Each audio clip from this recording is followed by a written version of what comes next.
my name is Serena Voss. I am 34 years old. The night my parents left me alone in the emergency room with a ruptured appendix, my mother's last words before she walked out the sliding glass doors were, "Call us when they discharge you. Your brother's cake is already ordered." She didn't look back. My father held the door open for her the way you hold a door for a stranger, not with love, with obligation. And then they were gone, and the only sound in my curtain bay was the slow beep of the monitor tracking my heart rate, and the distant laugh of a nurse at the station down the hall. I lay there with an IV in my arm, a fever of 103, and the particular kind of silence that only exists when you realize the people who were supposed to love you most simply don't. What they didn't know was that 3 days earlier, I had received a letter from my doctor that I hadn't yet told anyone about. A letter that would, 18 months later, make me the most important person in a room where I had spent my entire life being the least important one. What they didn't know was that the daughter they left alone in Bay 7 of Mercy General Hospital on a Friday night in October was the only person on this earth who could save my brother's life. And what they didn't know was that I had already decided, quietly and completely, exactly what I was going to do about that. This is that story. Let me take you back to the beginning, because context is everything, and my family's story doesn't make sense without the architecture underneath it. I grew up in Belhaven, North Carolina, in a brick colonial on Sycamore Ridge Drive, with 4 bedrooms, a wraparound porch, and the kind of manicured front lawn that tells the neighbors everything is fine. My father, Warren Voss, was a civil engineer for the county. Steady income, pension waiting at 65, the kind of man who shook hands firmly and never raised his voice because he didn't need to. My mother, Patricia, ran a small bookkeeping practice out of the house 3 days a week and spent the other 4 days managing the family like a project with deliverables. She was efficient, organized, and absolutely certain she was right about everything. My brother, Caleb Voss, is 3 years younger than me. He is 31 now, and for as long as I can remember, he has been the son of the Voss solar system. I want to be careful here because Caleb is not a villain. He is a man who was handed a script by 2 parents who loved him in a particular way, and he read it without ever questioning the casting. He became a physical therapist, well-paid, well-liked, the kind of person who fills a room with warmth and genuinely means it. He did not ask to be the favorite. He simply was one from birth, without condition or caveat. I understood the difference between how they loved Caleb and how they loved me by the time I was 8 years old. It was the summer of the community pool membership. Our family could afford one. Warren and Patricia discussed it at the kitchen table for 3 nights, and on the 4th morning, Patricia announced that Caleb would be the one to go because he was on the swim team and I was, as she put it, more of a reader. She said it kindly. That was always how she did it. The diminishment was so gently delivered that you couldn't call it cruelty without sounding unreasonable. By the time I was 13, I had internalized the math. Caleb's school play got both parents in the front row. My academic award ceremony got my father's coworker sitting in as a stand-in because Warren had a county meeting and Patricia thought Caleb's orthodontist appointment was more pressing. I am not telling you I was unloved. I am telling you I was budgeted differently. The way you budget for a bill you know is coming, but don't particularly look forward to paying. There was the winter I was 16 and I got into the regional science competition in Raleigh. It was a Friday through Sunday event, 142 miles from home. I needed a parent to sign the permission form and drive me up. Patricia signed the form on a Tuesday. By Thursday, she called the organizers and withdrew my registration because Caleb had a travel basketball tournament that same weekend in Charlotte, and she needed to be there. "You can go next year," she said. I didn't go next year either because by then I had stopped asking. Then there was the February I turned 23, 7 months out of college, working my first real job as a hospital administrator at Mercy General. I had been there 6 months, was already managing intake coordination for 2 departments, and I called home to share the news that I had received my first formal performance review, and been rated exceptional in every category. My mother listened, said, "That's wonderful, honey," and then spent 11 minutes telling me about Caleb's new apartment and whether the building had good parking. I am telling you these 3 stories not because they are the worst things that happened, but because they are the most ordinary. The worst things that happened were built on top of these ordinary ones, the way a house is built on a foundation you can't see. Now let me tell you about Caleb's kidney. Caleb was diagnosed with IgA nephropathy at age 27. It is a kidney disease in which the immune system deposits proteins into the kidneys that slowly damage them over time. For the first 2 years after diagnosis, the damage was manageable with medication and monitoring. Then, around his 30th birthday, things shifted. His kidney function dropped below 30%. His nephrologist, a precise and careful man named Dr. Ellison Marsh, began the conversation about transplantation. The family was tested. Warren was 58 and had borderline hypertension, which made him a poor candidate. Patricia had a blood type incompatibility. There were 2 cousins tested on Patricia's side, and neither was a match. The search expanded, and then on a Tuesday in early September, 14 months before the night in the emergency room that opened this story, I had a routine blood draw as part of my annual physical. My primary care physician, Dr. Lena Chu, had added an extra panel at my request, because I had some fatigue I wanted ruled out. The results came back unremarkable, except for one notation she wanted to discuss in person. I drove to her office on a Thursday afternoon. She sat across from me with a chart she had already reviewed twice, and she said, "Serena, I know Caleb is being worked up for a transplant. I want to make sure you know that your HLA markers are an exceptional match for him. Not just compatible. Exceptional. If you were ever to be considered as a living donor, you would be one of the strongest candidates his team would ever see." I sat with that for a long moment. "Does anyone else know?" "Not from me," she said. "This is your medical information. What you do with it is entirely your decision." I drove home in the dark. I did not call my parents. I did not call Caleb. I put the information in a drawer, not out of cruelty, but because I needed time to think clearly without the weight of their expectations pressing on me while I did. 3 weeks later, on a Friday night in October, I woke at 11:47 at night with a pain in my lower right abdomen that felt like someone had pressed a hot iron against the inside of my hip. I got myself to the emergency room by 12:30 in the morning, driving alone because I lived alone and did not want to alarm anyone before I knew what it was. By 2:15, the CT scan had confirmed a ruptured appendix. Surgery was being scheduled for 6 in the morning. I was being admitted. I called my parents at 2:30. My mother answered on the 3rd ring. I told her what the scan showed, what the plan was, that I was already admitted and stable. There was a pause.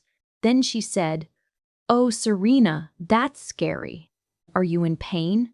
"Some," I said. "They're managing it." Another pause. Then, "Caleb's birthday party is tomorrow afternoon. We've already paid for the catering. There are 40 people coming." I did not say anything. "We'll try to come in the morning before it starts," she said. "Get some rest." They arrived at 9:15 the next morning. Warren shook my hand, which is a thing he did sometimes when he didn't know what else to do with his body. Patricia straightened my blanket, asked about the surgeon, asked whether the hospital food was edible.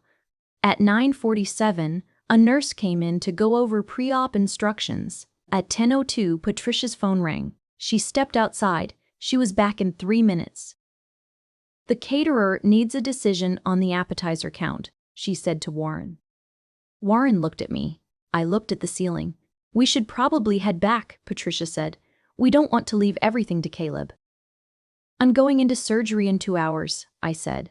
My voice was even. I had made a decision at some point in the previous 7 hours, lying alone in Bay 7, that I was not going to beg. "I know," she said, "but you're in good hands here. Dr." She glanced at the whiteboard. "Dr. Ferris, he seems very capable." "He is," I said. "Go to the party." She hugged me. My father patted my arm. They walked out together, and I watched the sliding glass doors close behind them, and I did not cry. I did not press the call button. I lay on my back and looked at the ceiling and made a list. Not a revenge list, a clarity list. A list of things I now knew for certain, arranged in order of importance. Number 1. I was the only person on this earth who could save my brother's life. Number 2. My parents did not know this. Number 3. I had not yet decided what to do about either of those facts. I had surgery at 12:15. I was in recovery by 2. A volunteer named Margot sat with me for 45 minutes until I was fully alert. She had silver hair and warm hands, and she said, "Is there anyone we can call?" "No," I said. "But thank you." She squeezed my hand and left. The party, I later learned, had a photo booth. Here is what I want you to understand about the 18 months that followed, because they are the heart of the story. I did not make a decision out of anger. I made a series of deliberate, documented, private decisions, one at a time, from a place of complete calm. The first decision I made was in the recovery room. I was not going to tell anyone about the match until I had figured out what I actually wanted to do. The second decision came 6 days later, sitting in my apartment with a pillow across my incision and a notepad in my lap. I was going to get a second opinion from a donor evaluation specialist. Not because I doubted Dr. Chu, but because this was my body, and my body deserved the most informed conversation possible before I committed it to anything. I called the Living Donor Program at University Medical Center in Durham on a Monday morning. I spoke to a coordinator named Isabel Reyes, who had the kind of practiced warmth that comes from genuinely caring about the people she works with, not performing it for them. She explained the full evaluation process: blood work, imaging, a psychological screening, a nephrology consult, a surgery consult, and then a meeting with the independent donor advocate, a person whose entire job is to represent the donor's interests and nobody else's. The advocate works for you, Isabel said, not the recipient's team, not the family, you. That sentence rearranged something in me. I drove to Durham on a Saturday in November. I parked in the visitor garage and walked into a building where not a single person knew my parents or my brother or anything about the Voss family of Belhaven, North Carolina. I sat across from people who talked to me about my life, my health, my reasons, without a single assumption about what my answer should be. It took 4 separate appointments over 6 weeks. At the end of the process, the donor advocate, a woman named Dr. Priya Okafor, sat across from me and said, "You are medically an exceptional candidate. Psychologically, you are thoughtful, deliberate, and clear-headed. The decision about whether to proceed is entirely yours. There is no right answer. There's only your answer." I drove home in the rain. I stopped at a gas station outside Pittsburgh and sat in the parking lot for 22 minutes. Then I called Isabel and said, "I want to proceed with the evaluation for donation." Then I called no one else. I want to tell you what was happening in my family's life during those 6 weeks, because the contrast matters. Caleb's kidney function had dropped to 18%. He had been placed on the transplant list. Dr. Marsh had given him a general timeline of 1 to 3 years for a deceased donor match, with the caveat that a living donor would dramatically improve outcomes. Patricia had started a prayer chain at her church. Warren had taken to calling me on Sunday afternoons to update me on Caleb's status with the kind of urgent efficiency he normally reserved for county budget meetings.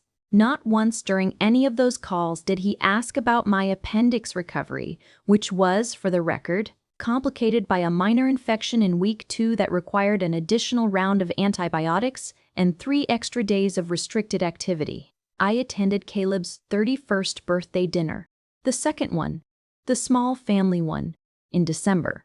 It was at my parents' house, the Colonial on Sycamore Ridge, 14 people around the dining room table with Patricia's good china and a roast that had been in the oven since noon. Warren gave a toast that made 3 people cry. He talked about Caleb's courage, his grace, his patience in the face of something terrifying. He talked about the family pulling together. He looked around the table at the 14 faces and said, "We are going to get through this as a Voss family. Nobody fights alone in this house." I was sitting at the far end of the table. I had driven 2 hours to be there. I raised my glass. I said nothing. After dinner, while Patricia and my Aunt Sandra were washing up, Caleb found me on the back porch. He was wearing a gray sweater, and his face looked tired in the way that kidney disease makes people look tired, not just physically, but in a deeper way, like the body is working too hard to hide what is happening inside. He sat down beside me. "You okay?" he said. "Sure," I said. He looked at me for a moment. "You seem far away." "I'm right here," I said, and I meant it both ways. He laughed, a small one. "The match list is long," he said. "Dr. Marsh says statistically it could be 18 months, 2 years, maybe less." "I know," I said. "You keeping a positive attitude?" He shrugged, which was the most honest answer he had given in a while. "I'm trying." I looked at the dark yard. "Me too," I said. I drove home that night, and I finalized my decision. Not because of the toast, not because of Caleb's tired face, because of a much simpler thing. I had spent the last 2 months being evaluated by people who treated me like my answer mattered, and I had discovered that I actually knew what my answer was. I just needed the space to hear it. I called Isabel on a Monday morning in January. "I want to proceed," I said, "but I need something from the program first." "Of course. What do you need?" "I need the disclosure to be on my timeline. I will tell my family when I am ready, not before." "That's completely within your rights as a donor," she said. "We don't disclose anything without your consent. And I need the surgery scheduled for a date I choose, not one that accommodates anyone else's calendar." A small pause. "Understood. We'll build around you.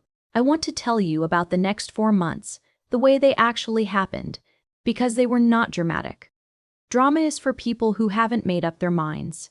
I had made up my mind. What followed was paperwork, appointments, coordination calls with Isabel, conversations with Dr. Kantz, Okafor, a final clearance from the surgical team, and 112 days of keeping a secret that would have changed everything if I had told it too soon.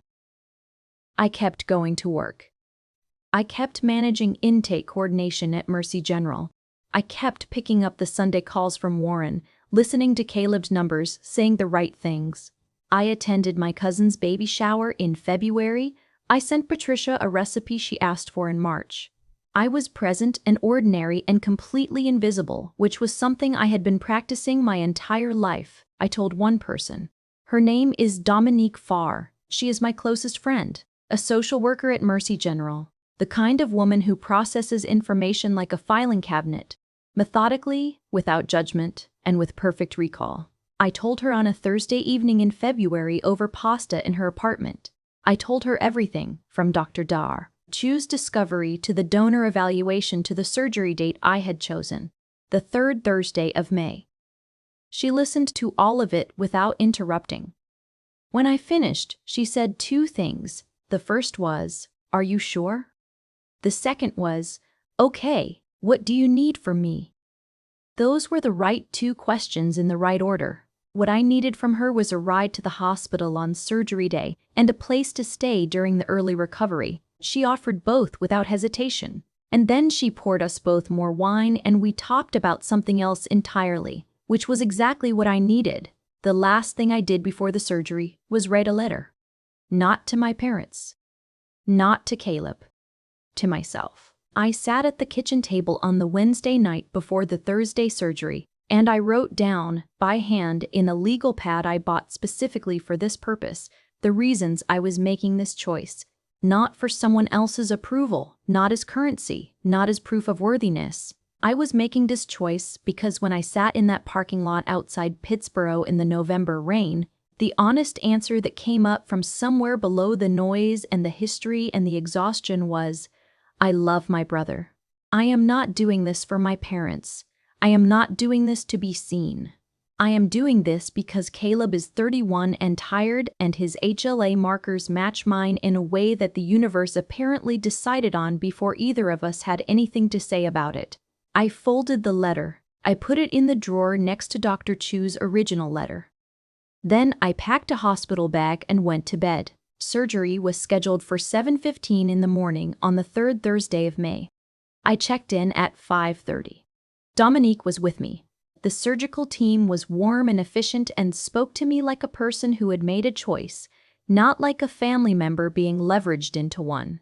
At 6:45, a nurse named Theodore came in to start my IV, and he had the kind of quiet steadiness that the best nurses always have. He said, "Ready?" I said, "Yes," and I meant it without qualification for the first time in a very long time. Now, I want to pause here for just a moment.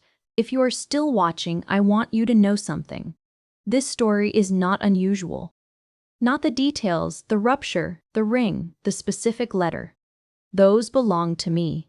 But the feeling of being the one who gives and is still somehow invisible, that is not unusual. If that is you, if you are sitting somewhere right now counting the number of times you showed up and nobody noticed, drop a comment below. Tell me where you are watching from and tell me you are still standing.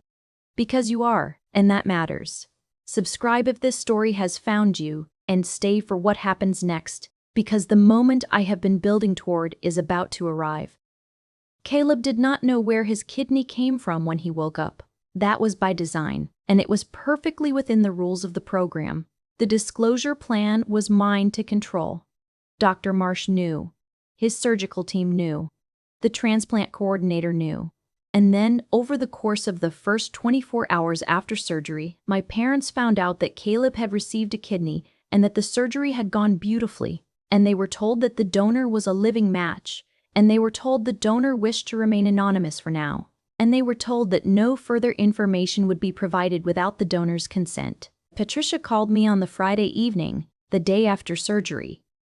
I was in Dominique's guest room with a pillow across my abdomen and a cup of ginger tea going cold on the nightstand. "Caleb got his kidney," she said. Her voice had tears in it, the real kind, the relief kind. "I know," I said. A pause. "How do you know?" "The hospital told me," I said, which was true in every way.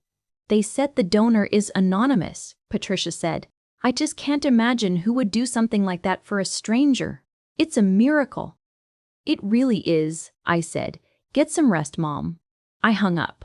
I stayed at Dominique's for 9 days. My incision healed cleanly. I ate soup and watched too much television and let Dominique fuss over me with the particular satisfaction of someone who has always wanted a patient and never had one. On the 8th day, I received a call from Isabel at the transplant center. Caleb's new kidney was functioning at above 70%. Marsh called it one of the best early readings he had seen in 15 years of transplant medicine. I put the phone down and looked at the ceiling and felt something I did not have a name for. Not pride exactly, more like completion. Like a sentence that had been waiting for its period. On the 14th day, I drove to my parents' house in Belhaven. I called ahead. I told them I was coming for dinner. Patricia made pot roast, which is her default response to any event she cannot categorize. Warren set the table.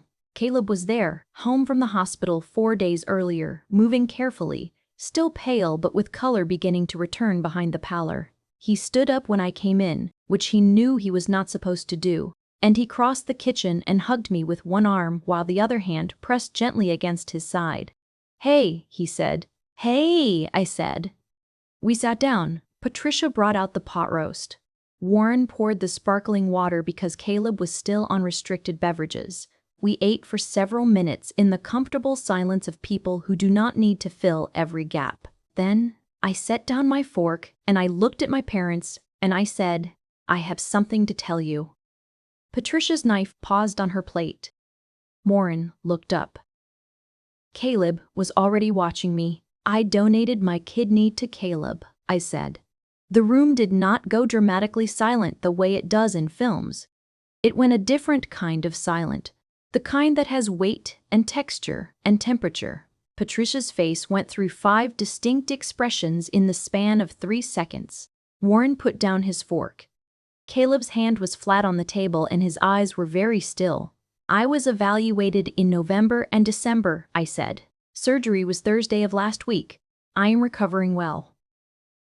Another few seconds passed. Then Caleb said, in a voice I had never heard from him before, low and cracked at the edges, "Serena."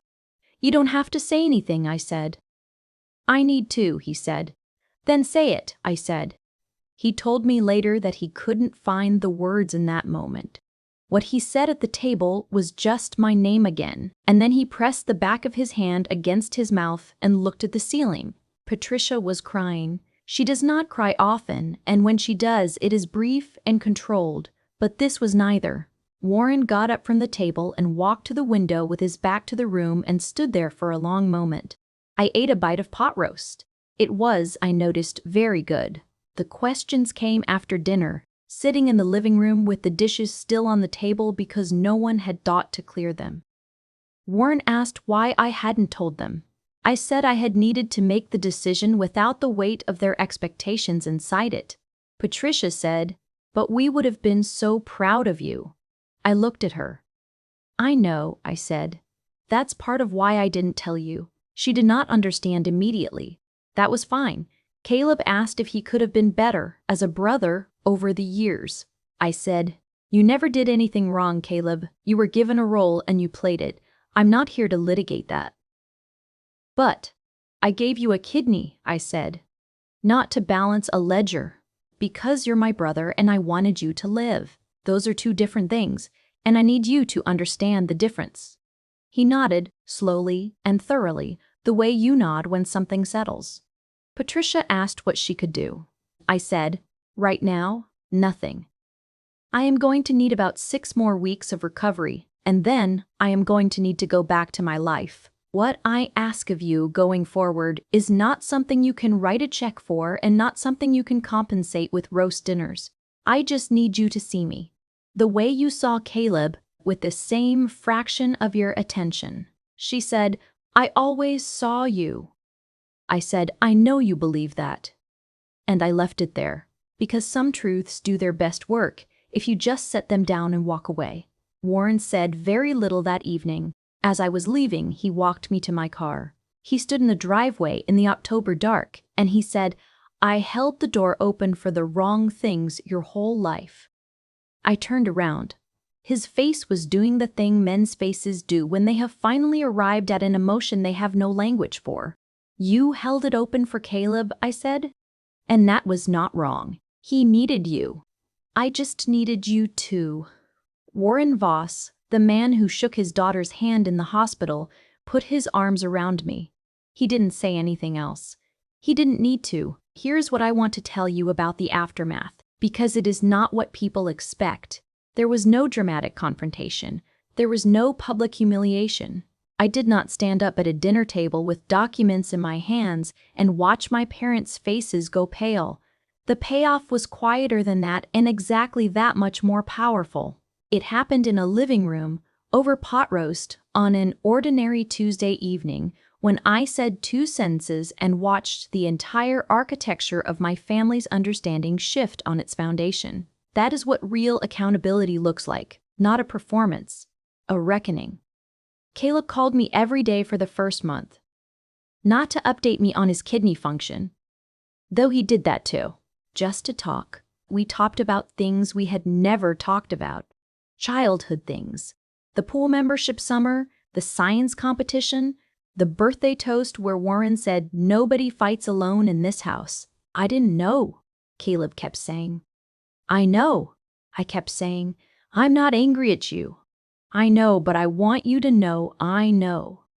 That is the thing about decent people. When they finally understand the whole picture, they want to account for every frame.